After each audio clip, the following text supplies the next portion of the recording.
It all started when I was contacted by Ed Lorch, a relative of the Lorch family who lives, coincidentally, about an hour away from me. Ed wanted to come see my show, which was playing in Bristol, and had some research material of his own that he wanted to share with me. And so I met Ed and his wife, who brought along all the stuff they've gathered. And one of the artifacts they showed me was a beautiful illustration from a German newspaper circa 1880, where an elephant can be seen picking up a man by his trunk with a chair thrown on the floor next to them. It was quite obvious that some kind of accident or event has happened here, but Ed was not able to retrieve the original article that came with this illustration. But then, not a month later, I was in America and met up with a different relative of the Lorch family, Ronnie Lorch.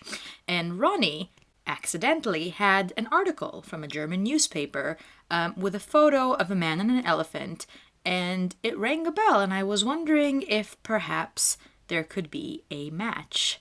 And sure enough, there was. The illustration that Ed had and the article Ronnie had were both of the very same incident.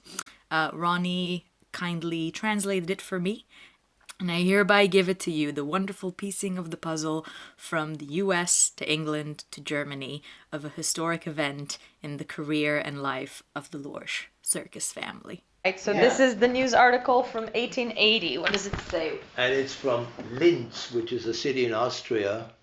The 23rd they wrote.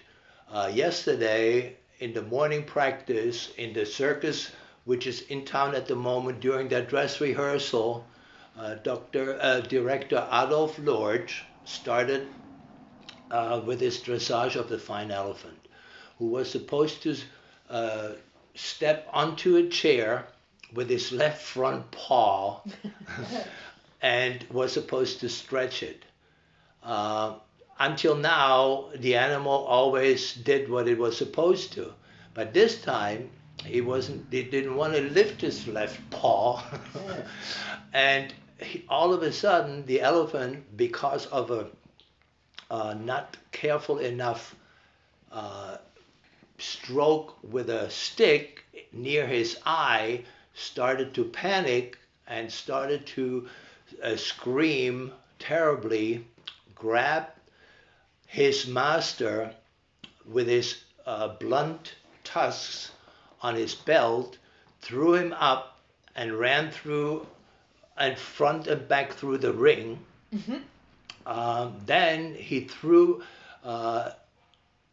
that animal threw Adolf Lorch to the ground and tried to sit on him. But in this instant, Mr. Lorch jumped up, because he still was well with it, and stopped the animal with a few hefty whip lashes and sticks, so that the colossus stopped and acted like a lamb again. And the rest of the dress rehearsal could continue. Mr. Lorch only had a few scrapes and bruises.